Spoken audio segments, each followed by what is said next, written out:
Thank you, Tanae. Anybody grow up in the Detroit area in the 50s and 60s? Did you recognize? Carl Haas did a classical music education program on WJR. I got. So,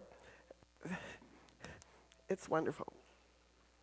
Welcome to the Sunday morning service at the Unitarian Universalist Fellowship of Gainesville. I am Sue Boone, worship associate for this morning. Okay. Are we okay? Can you hear me? Okay. Do I need to change over? Pardon? Okay.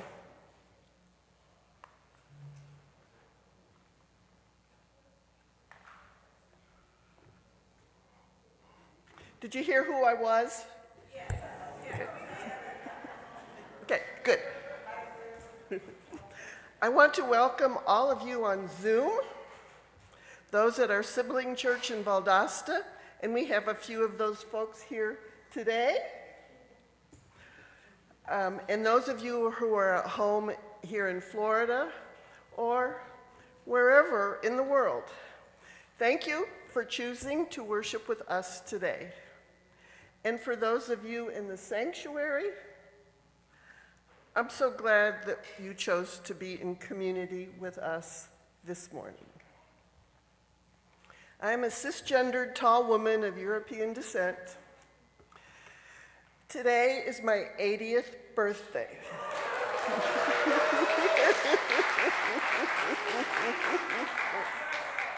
Many of you sang happy birthday to me last week as part of the choir's recognition of the octogenarians and nonagenarians in our congregation.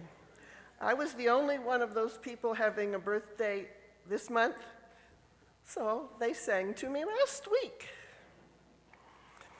Over the years, I have thought becoming 80 meant one was really old. Well, today I have a different opinion on that. Our congregation is fortunate to be on the lovely land, once the home of the Tumakwa and Seminole tribes. Yesterday afternoon, we celebrated the ordination of the Reverend Samara Powers. She kind of grew up in this church, or at least she grew up in it, but 10 years she was, from here she went to seminary, and the culmination of all her education happened yesterday. There were almost 100 people attending, with several ministers, including Reverend Christie, from way afar honoring Samara. All of you who helped in yesterday's activities, please stand.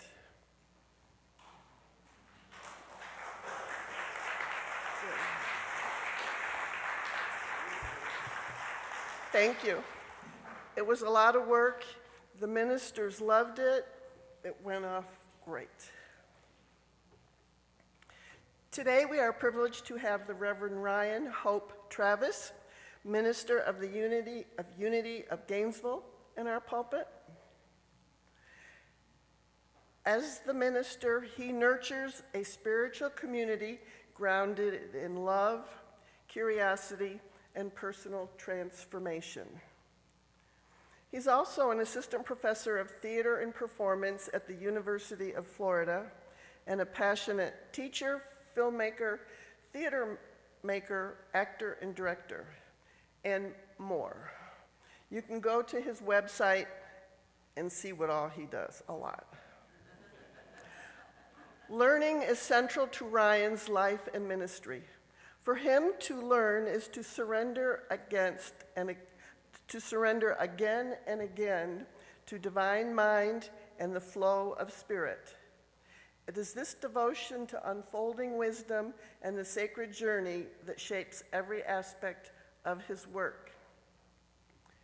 Kind of sounds like a Unitarian Universalist, don't you think? Maybe we'll get him converted. Oh, I forgot to add, he's also a husband, father of 3, ages 1, 3, and 6. Don't even ask me how. I mean, I know how. How he does everything. Shoo. Okay.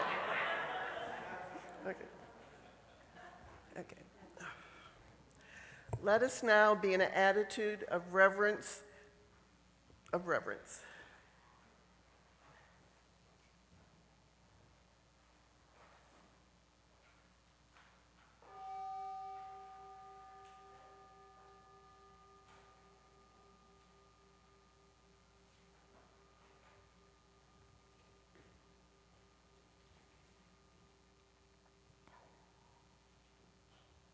Will Kathy McVeigh come forward and kindle the chalice?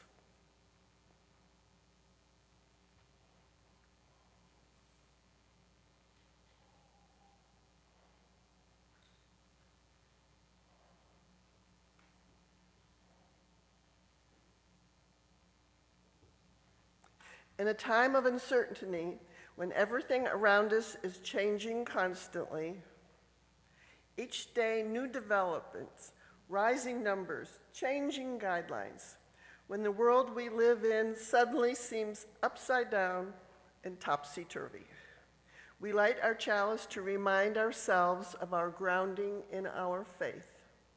We remember that the flaming chalice came into being as a beacon of hope during World War II, a secret symbol that offered help. In the midst of it all, we wrap ourselves in the warm light of a familiar flame, a reminder of the strength that emerges when we come together in community.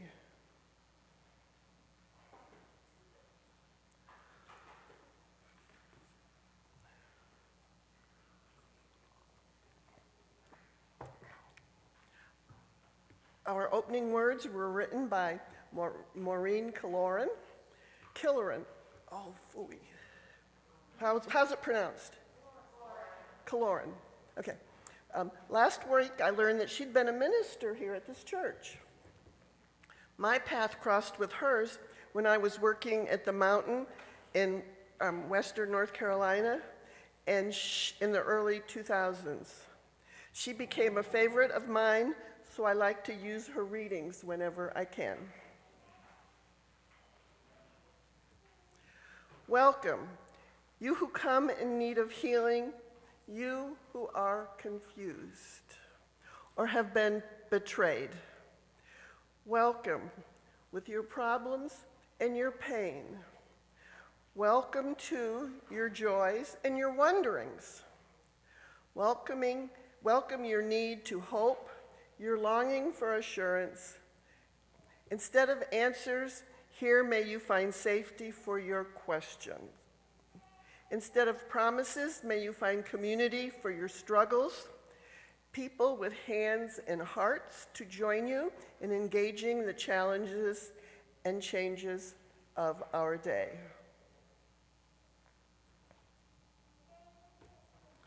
Please rise in body or spirit for our hymn number 298, Wake Now My Senses.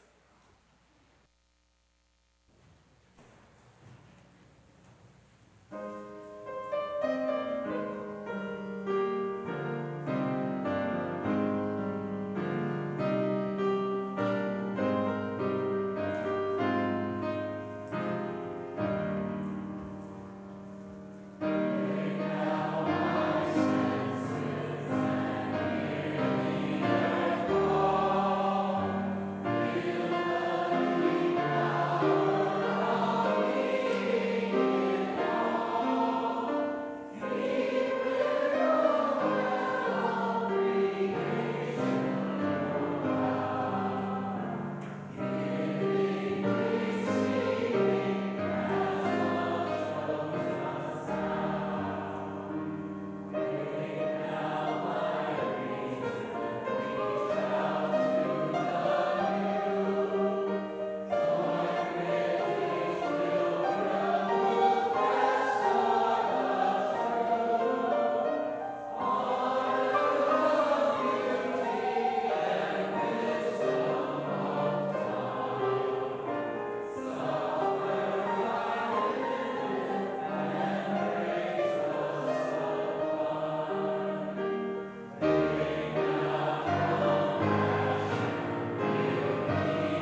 Each week, we have the opportunity to share publicly our joys and sorrows.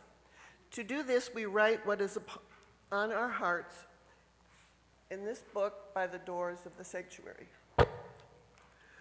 For the joys shared, we join you in celebration. For the sorrows and concerns spoken, may you feel our sympathy and compassion. Our first joy today, and we have lots of people visiting us today. I'll read your names off, and if you want, you can hold up your hand. We invite you to come to coffee and conversation after the service in the social hall off to the right. Okay, visiting are Amy, A-Y-L-E, Ayla, hi Ayla, Renee, Mimi, Alex, Kiran, okay, Kimberly, Brink, Denise, Nick, Brett, and Carl. Thanks for joining us today. If you like us, come back another time.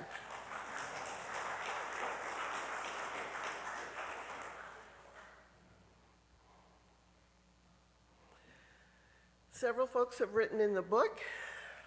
From Fred Judkins, thank you for your support during my recent medical malady. It was so needed. I start treatment for a malignant melanoma starting a week from Monday as immunotherapy. Have no idea how long, but have faith with the wonderful team of medical doctors and a great circle of support at UUFG, as well as a big circle of friends and family.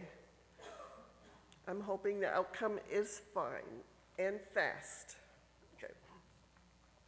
Michael Bass writes, I'm glad I got to go into the pool at my apartment complex yesterday. It's been closed for 2 years, and I really enjoy it. Also, he adds, everyone please wish me luck for my colonoscopy on Tuesday, that everything goes smoothly as in the past. We shall, Michael. Deborah Neal Marisi writes, many thanks to the kitchen crew who helped with the food organizing for Reverend Samara's ordination. We had lots and quite a variety. Steve Atlas wants to thank everyone who sent sympathy cards and the many people who are helping to make his wife Elise's celebration of life on Saturday, October 25th at 2 p.m. They will also be sharing some of her poems for her friends at UUFG. Okay. And I don't know who wrote this, but a concern for my bestie Eliza, as she has to have foot surgery on the 24th. Who wrote that? Okay, thank you. And then another one I don't know. Kelly is stepping back into professional ministry as she starts work as a hospice chaplain this week. Okay, who's Kelly? Great. Enjoy.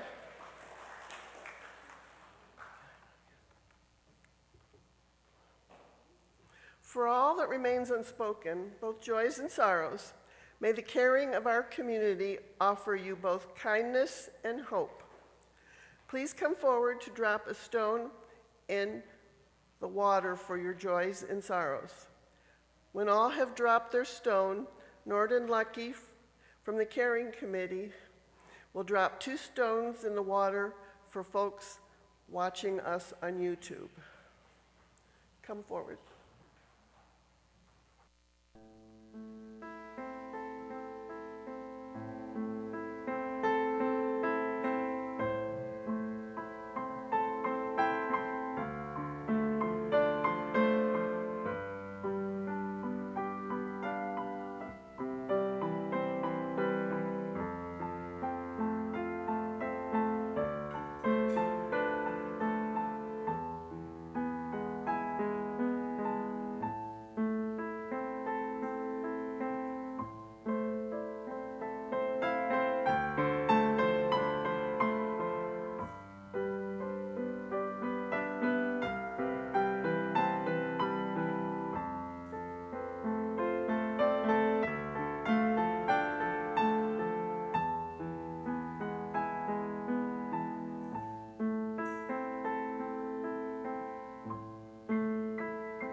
Good morning, everyone.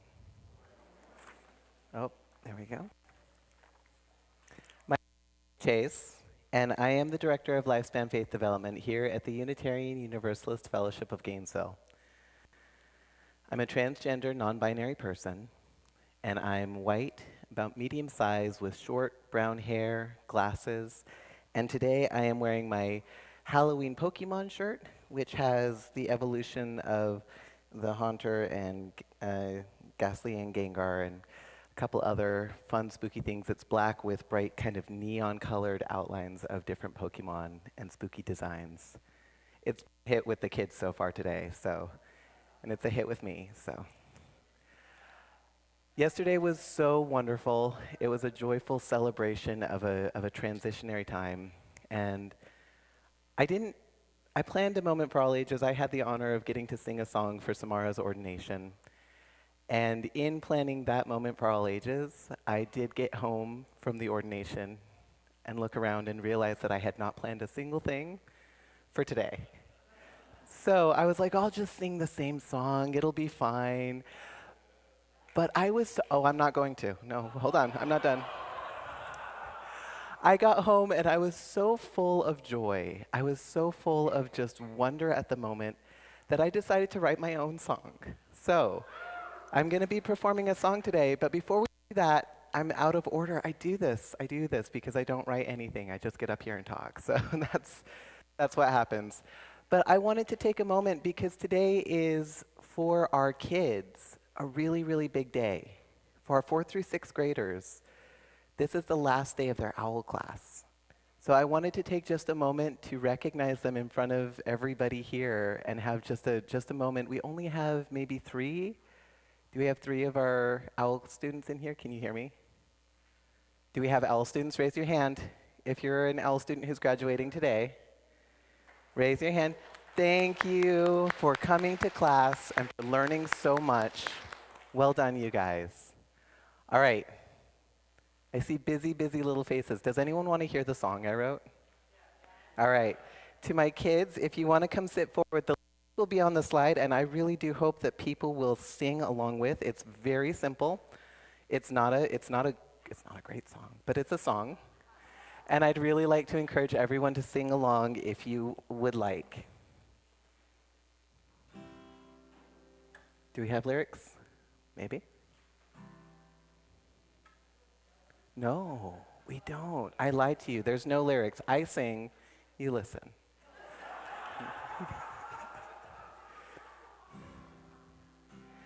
I'm who I am today, and that's exactly right. I shine my little light, morning, noon, and night, 'cause there's no one else I'd rather be than who I am today. And who I'll be tomorrow will help me find my way. Sometimes I make mistakes, but I know that that's okay. They help me learn and grow a little more each day, and there's no one else I'd rather be than who I am today. And who I am tomorrow will help me find my way. Every day I change, in tiny ways I grow. The me I'll meet tomorrow is someone I'll get to know, and there's no one else I'd rather be than who I am today. And who I am tomorrow will help me find my way. I love the me I've been and the me I am right now.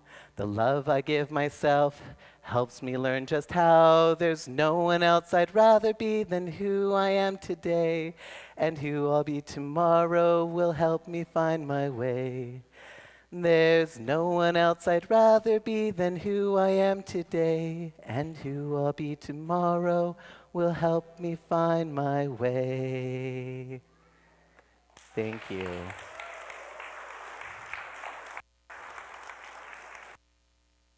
Now we're going to sing our songs out to the playground where we're going to have our snack and story time and wonderful play.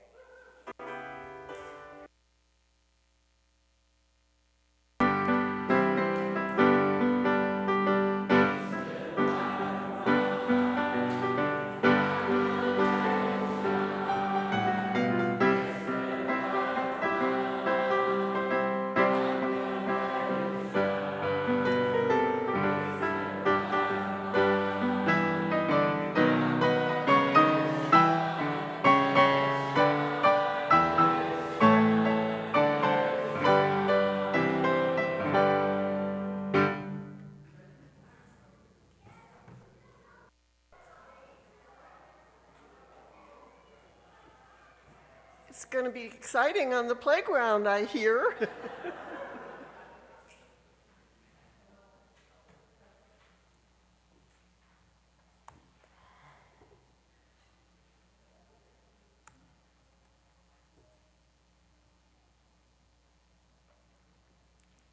My reading today is titled A Recipe for Resilience by Margaret Weiss.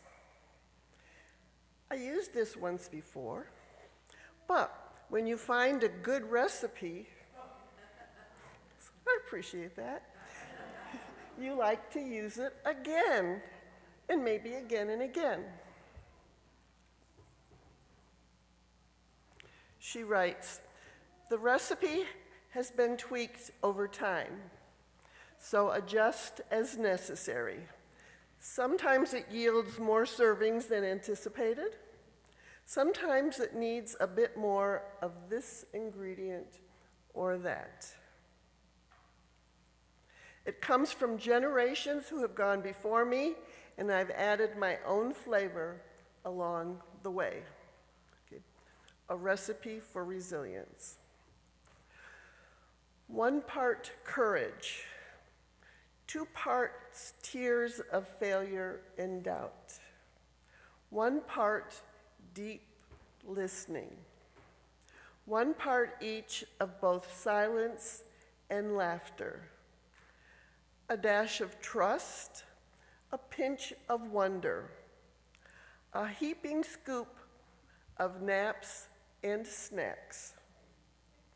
In a separate bowl, mix together family, friends, and those who challenge you to be your best self, and those with whom you disagree. Add slowly to the larger pot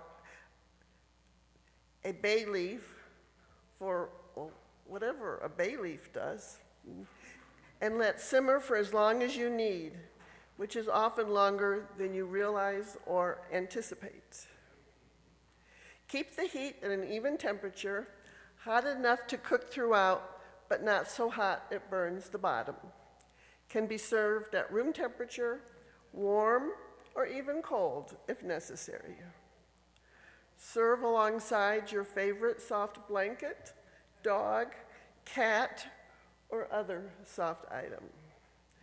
Make often, share with others, hold on to the leftovers. You'll need them after a long day that challenges your soul.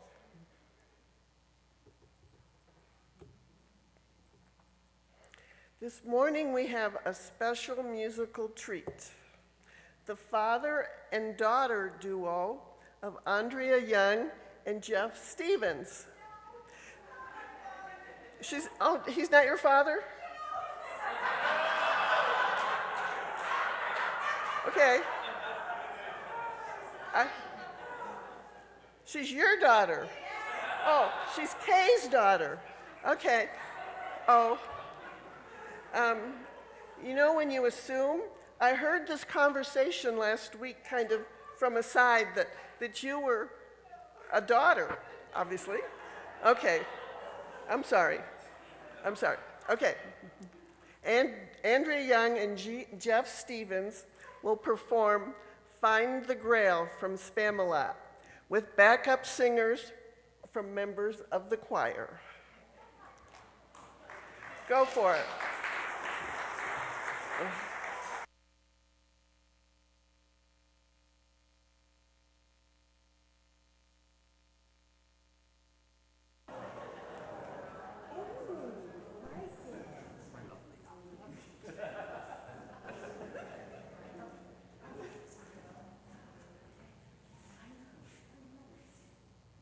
God be praised, we have a quest to find the Grail. The quail? No, the Grail, the cup used at the Last Supper. The all-knowing and almighty God misplaced a cup? Apparently. Look, it's just about a missing mug. It's a metaphor. We must all look for the Grail inside us. Somebody swallowed it?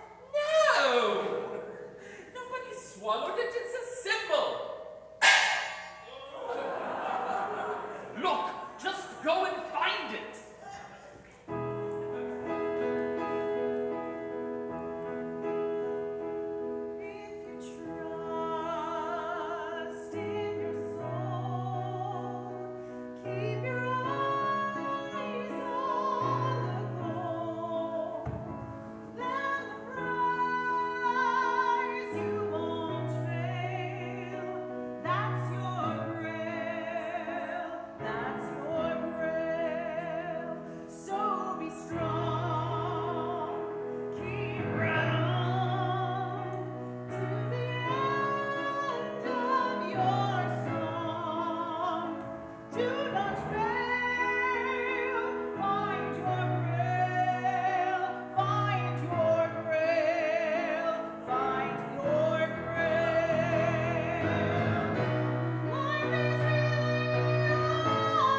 Everybody take a deep breath. Come on down. Our invitation to generosity was written by Joe Van Roo. In our world, many voices are silenced. Many truths remain unspoken because the speaker fears rejection, judgment, or worse.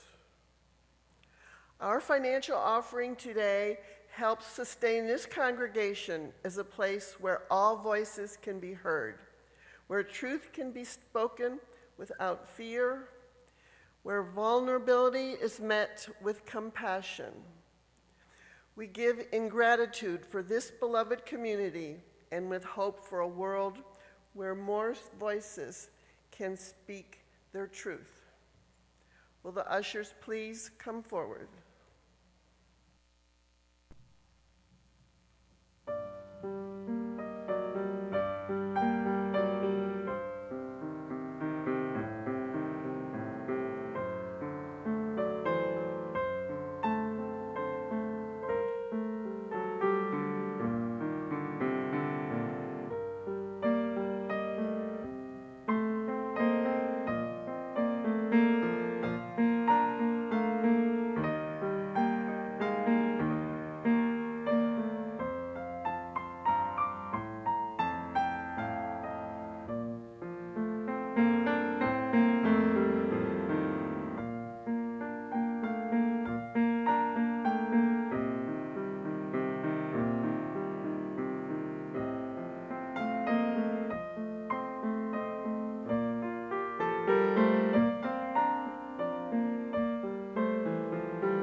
Good morning, everybody.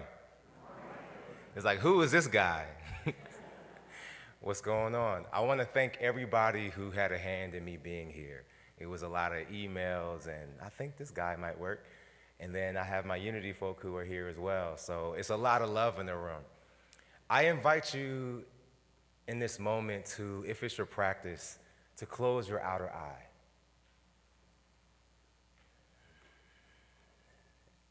And what we're going to do is a simple centering breath.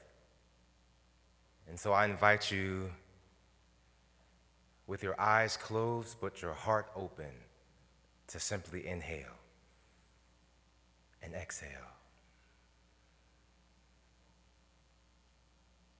As you breathe, I want you to imagine this next breath having the capacity to soften your heart, the capacity to soften your jaw and your shoulders and all the things that may feel tense. And so take a breath and exhale.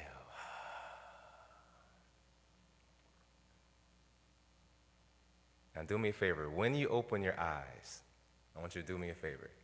Simply look around the room. Just look around the room.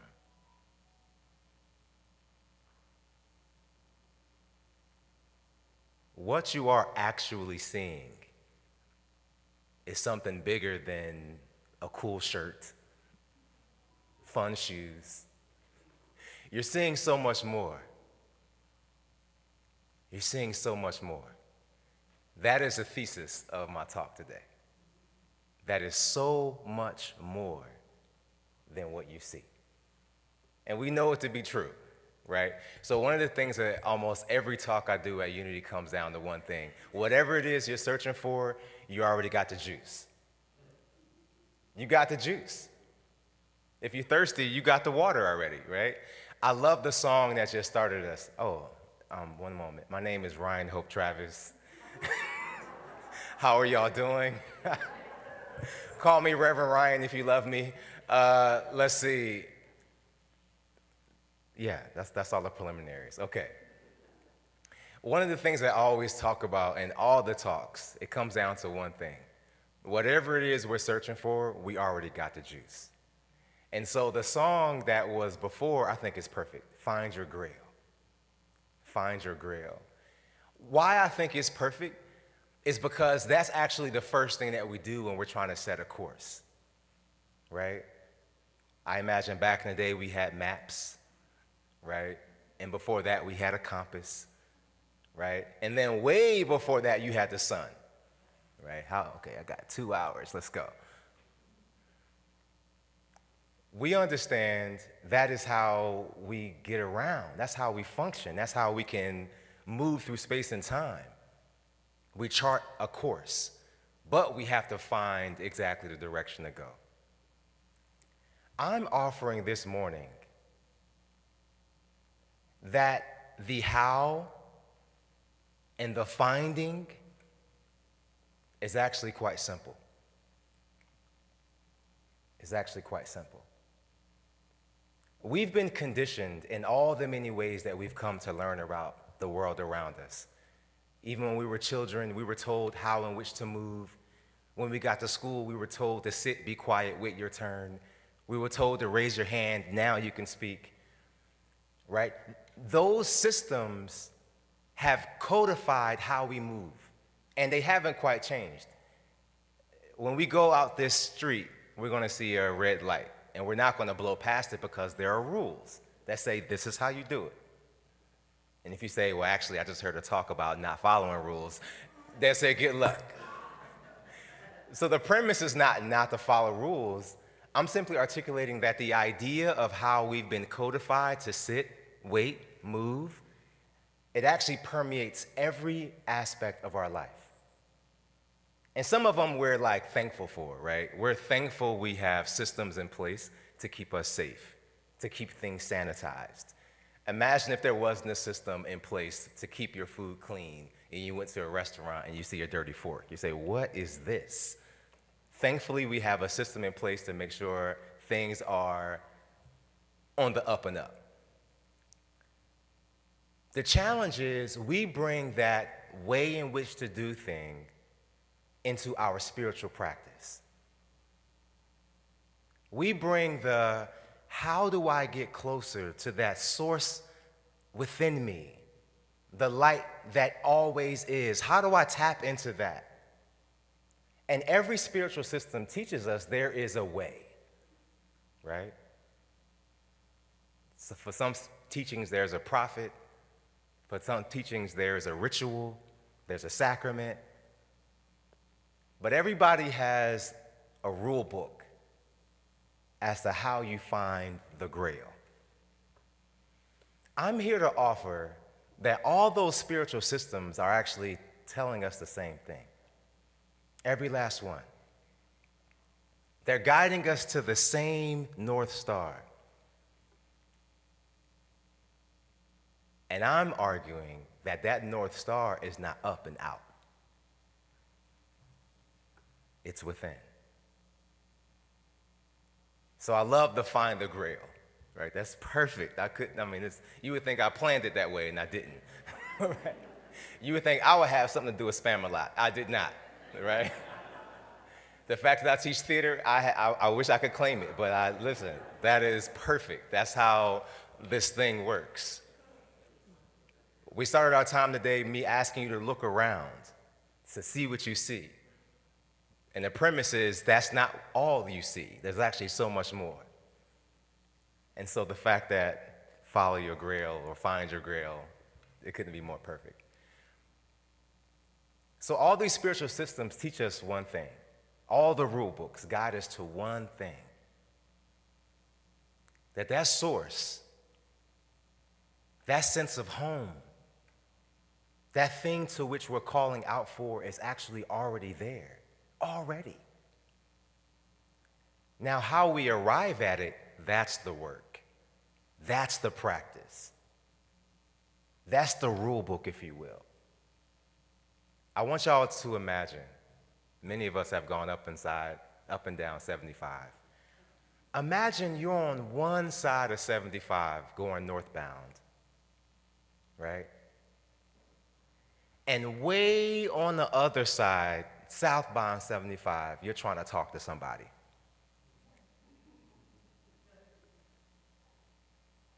Not only do you have to contend with the whipping traffic, the sounds of the motorcycles and the ambulances and the beeping horns and the music that's happening within people's vehicles, all the things. Imagine the challenge of having to communicate to somebody on one side of the highway, the interstate, all the way on the other side. The practice is quite simple. We have to stop the traffic. We got to stop the traffic. And then everybody gets nice and quiet. And then you hear a thing. Oh, there are birds. Oh, wow, you hear that?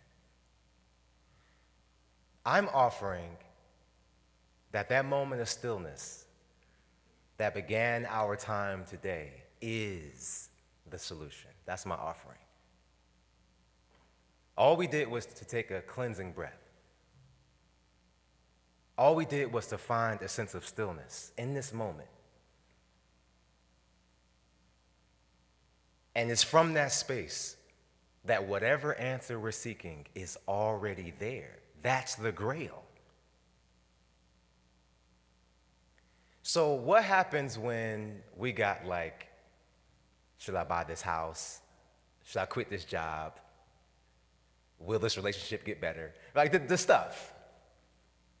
I'm here to offer that you know the answer to that as well.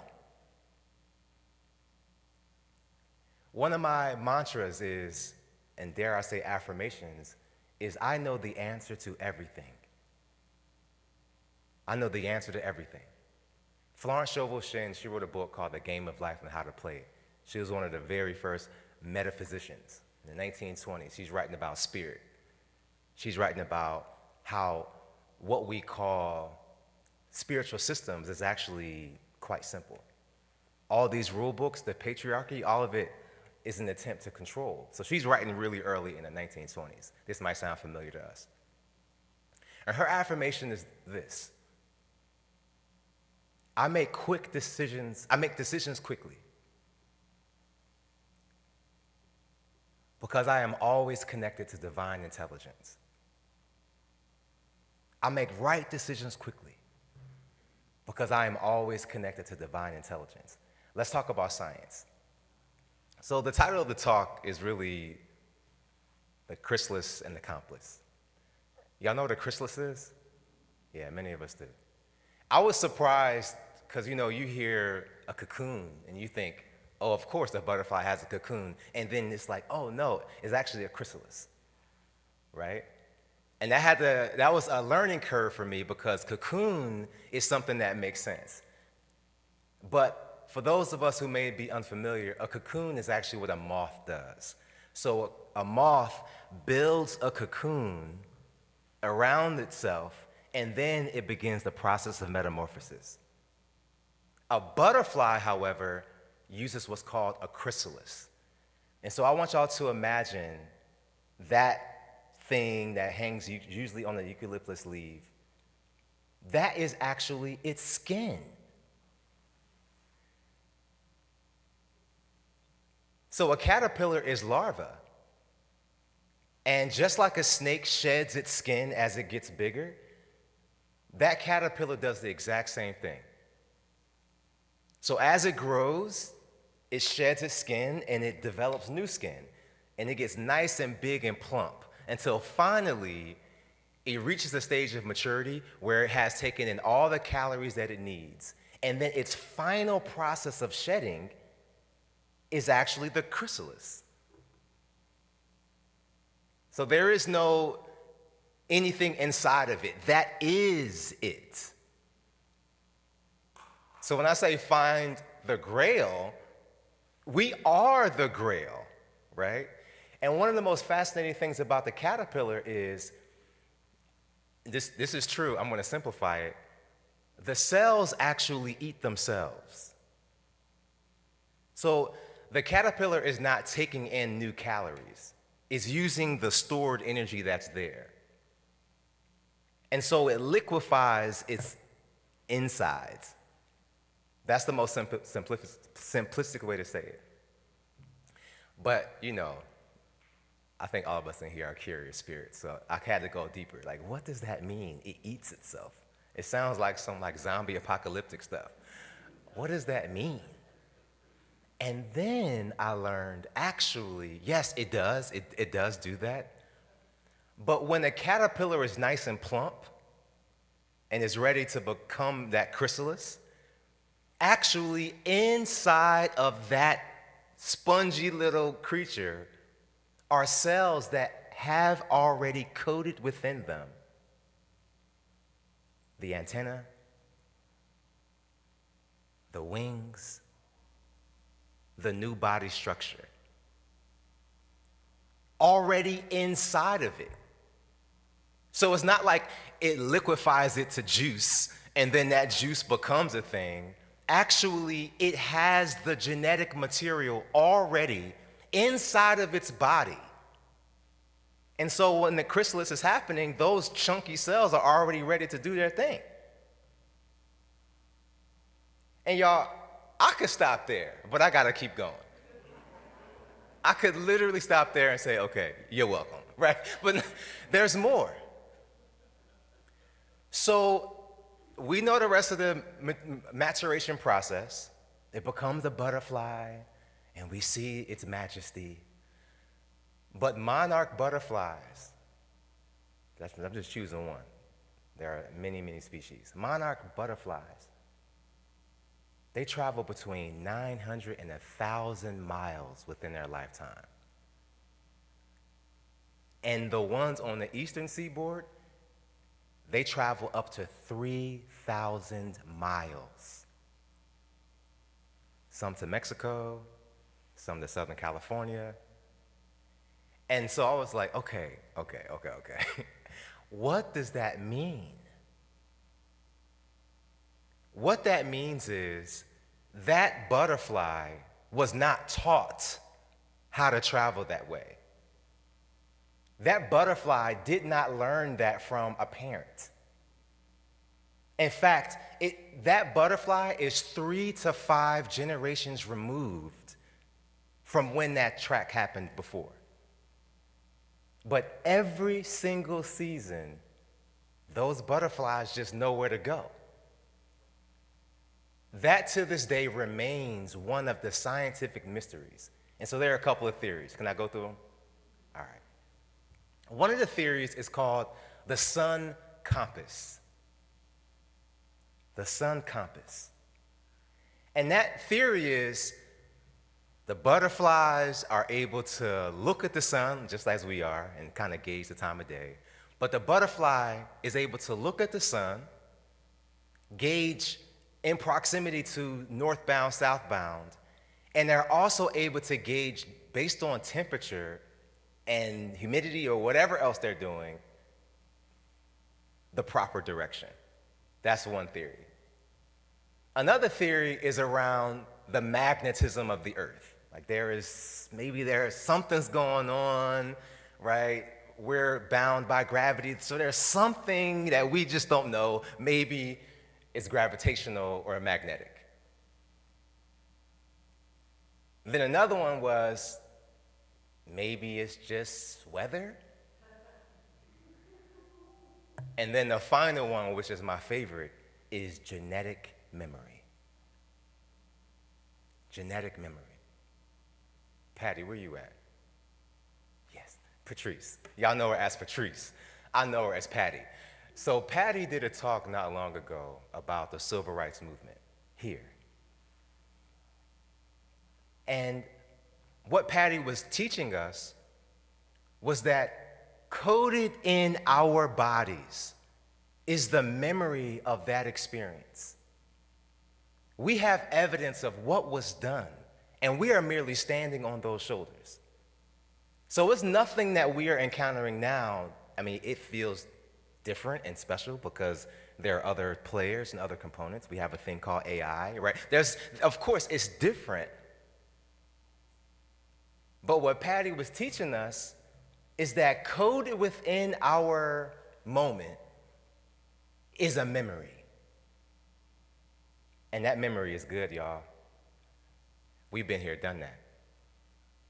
That memory is good. You ever look at an album and say, oh man, I remember those days. And then you get to another picture and you remember all the things that you was about to go through, and you was like, oh, I had no idea. Oh my goodness. Or you see a picture, you just so in love with that person, and you're like, oh my goodness, I had no idea. Or sometimes you look at the picture and you say, wow, I was looking cute. I was looking good. When we look back on something, we have the benefit of texturing it with a feeling tone. We have the benefit of knowing that it all worked out, no matter what the direction. When we look at an experience, we have the benefit of time. But when we're going through it, we don't know what we're doing. Just like that caterpillar who becomes this butterfly who's flying, scientists can't even say how it's doing what it's doing. It just happens. Only when we look back on the track can we surmise why this thing perhaps is happening. That's the benefit of time. Right now, we have the benefit of time. We can look back at generations before, some of our very parents and grandparents, who've gone through what felt like the impossible. And you know how I know everything worked out? Y'all look around the room. Go ahead and look around the room. This is the evidence that everything worked out.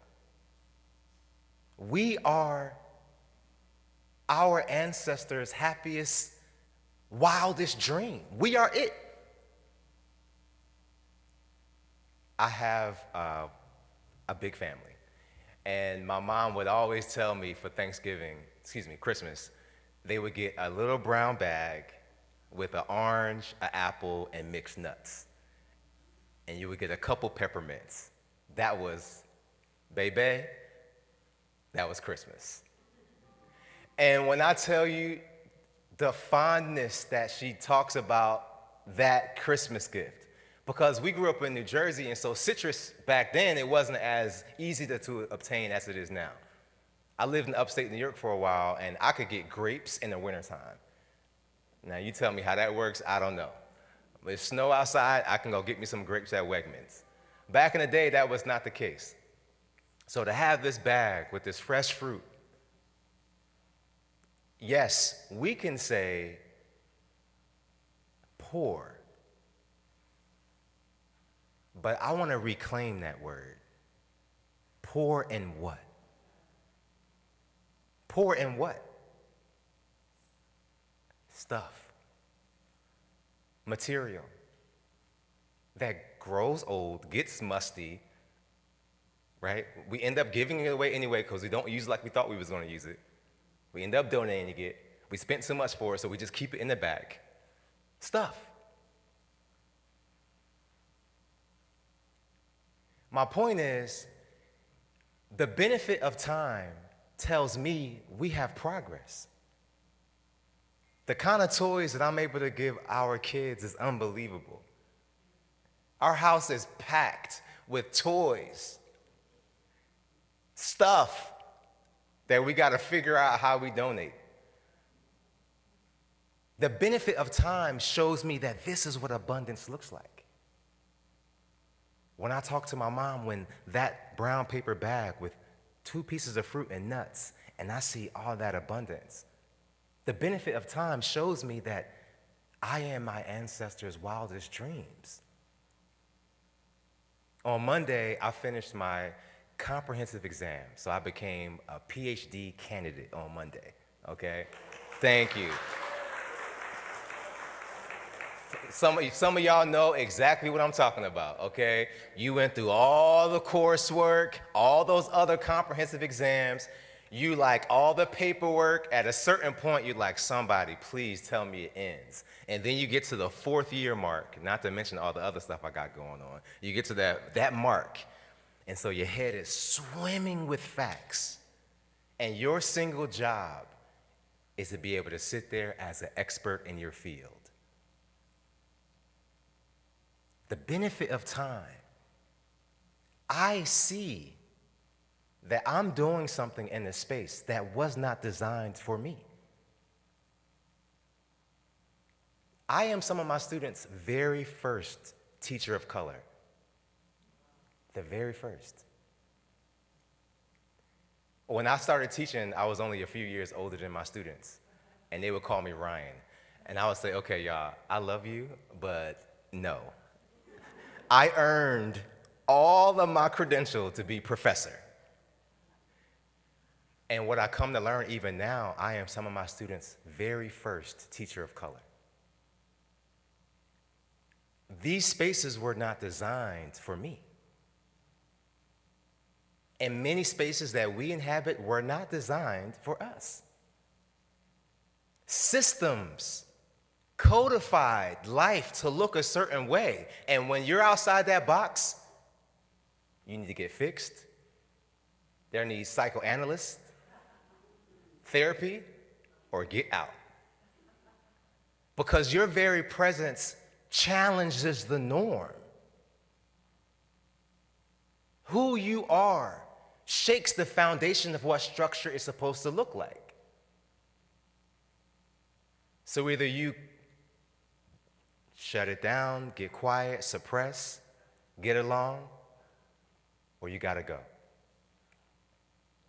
The power of this spiritual community here, as we are now,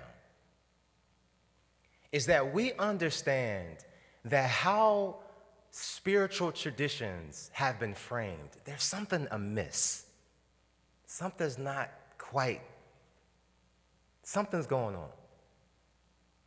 What unifies us in this room is that there is a global, inclusive, spiritual essence that defies language. When the joys and sorrows moment happens, I hope I'm saying that right, that is a procession of surrender. When we hold space for each other, we are acknowledging for each other that I see you. You are seen, you are loved, you are welcome. Your story matters. Whatever you're experiencing, I'm here with you. When we are in this community, we acknowledge that whatever it is we're seeking actually doesn't come from a yearning outside of ourselves. It doesn't say, God, come on down into this space. It doesn't say, I've been good. It doesn't say, can you see all I've been up to? I deserve this, fill in the blank. It doesn't say that. Our presence says, as we are, just as we are enough. And I want to take that further. You got the juice. You got the goods. That caterpillar doesn't liquefy itself. That caterpillar has within it, coded within its DNA, the how, the where, the what's next. It doesn't come from a yearning to figure it out. It comes from simply silencing all the traffic. It comes from us deciding, I got everything I need. Now. Right now. I'm not done. Do me a favor, y'all. If it's your practice, close your outer eye. I want you to inhale and exhale. This next time you inhale, I want you to inhale the knowing that you, just as you are, not when this thing comes to pass, or not when I get the diagnosis, or not when this check comes in, not when nothing else happens, but here and now, at this very moment, you have everything you need.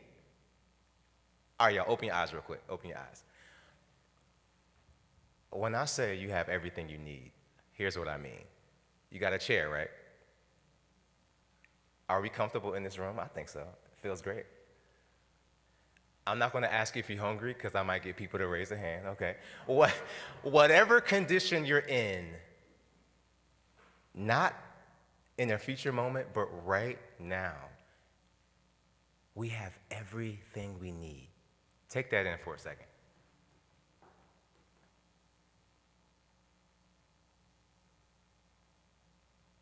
Consider that for a second. In this very moment, okay, say you got to pay a mortgage. Is the mortgage due right now? You got to submit the check right now? For some of us, it's like, yeah, brother.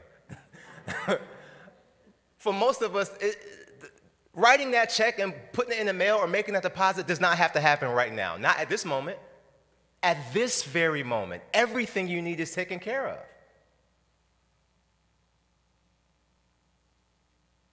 That is the reality that we have to harness. Okay, let's close our eyes. I am inviting you in this very moment to inhale the truth that you got everything you need right now.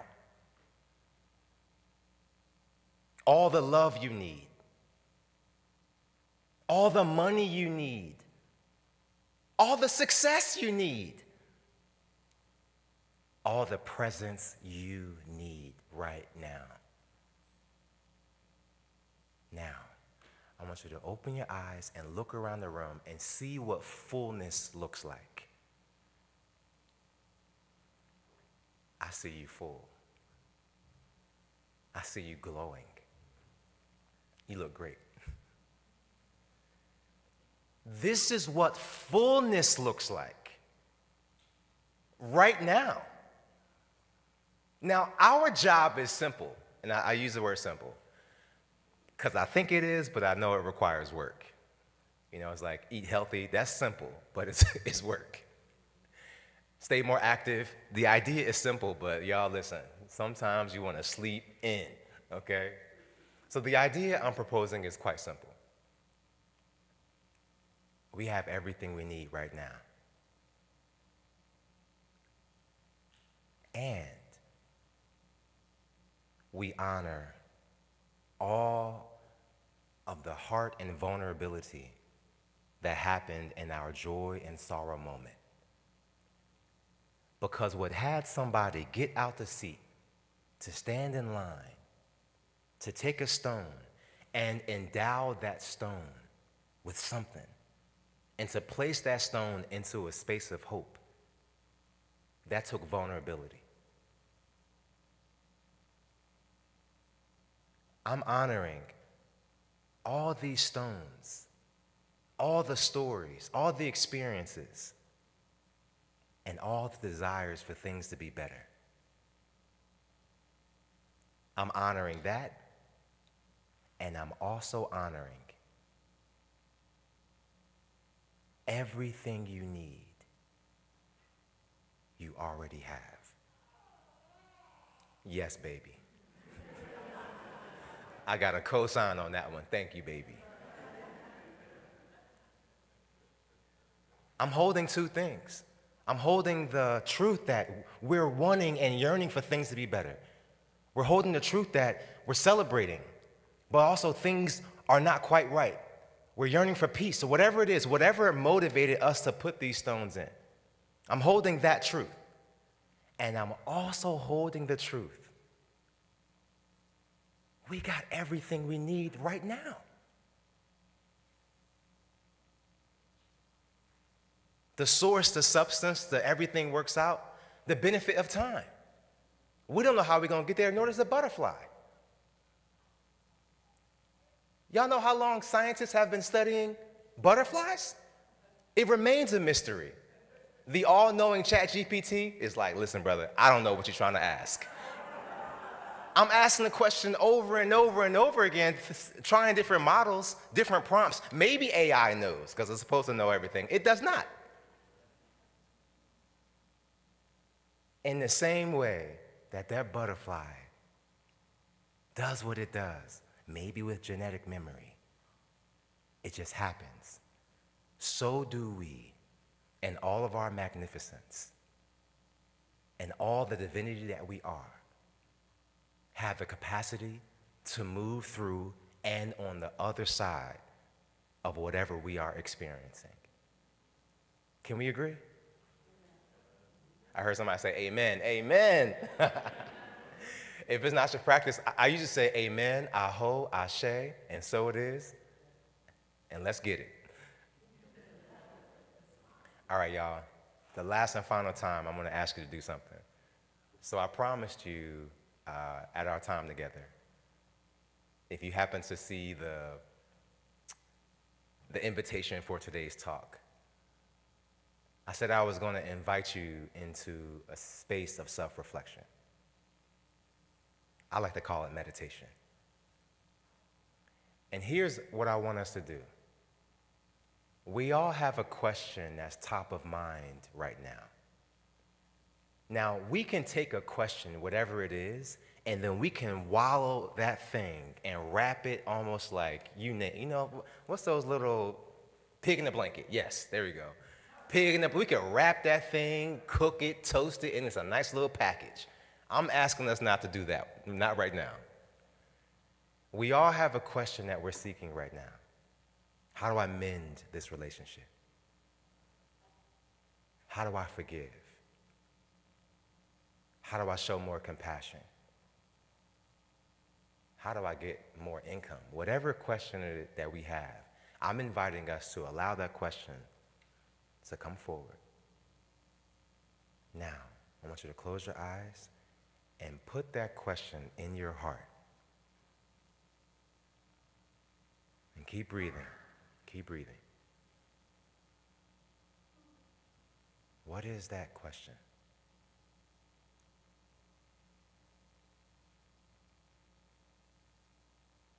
Now, just like that butterfly has within its very essence the answer, so do we. Now, the butterfly still has work. The butterfly has to come off that branch and flap its wings. Whatever it is for us, whatever is ours to do, we got to flap those wings. Now, I'm your accountability partner.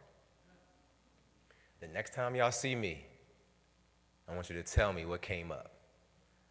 And say, you know, what actually came up for me was blank. And I'm going to say, how'd that go? How is it going? And there's somebody in this community you may be sitting next to, or they may be sitting across the room. That's your accountability partner also. The temptation may be for us to talk about, you know, traffic, the gators, you name it, right? But I'm inviting us, when we see our accountability partner, to start with this. Reverend Ryan had us ask ourselves what it was that we were trying to move through. What came up for you? What answer came up for you? Our work for a spiritual community, we all come here for one purpose. And guess what, y'all? It's more than coffee and conversation. We come here for each other. And so it is.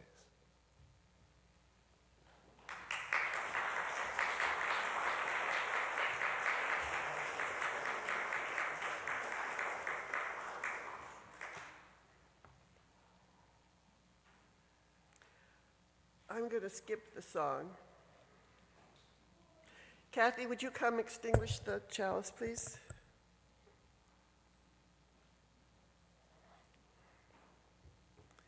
Let us join together in our chalice lighting words. We extinguish this flame, but that the light of truth, the warmth of community, or the fire of commitment. These we carry in our hearts until we are together again. Our closing words are by Deborah Hafner. We are on a journey.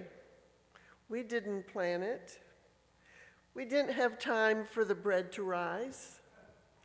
We may find ourselves in the wilderness, hungry, thirsty, doubting that we should have ever come. But look around. We are not alone.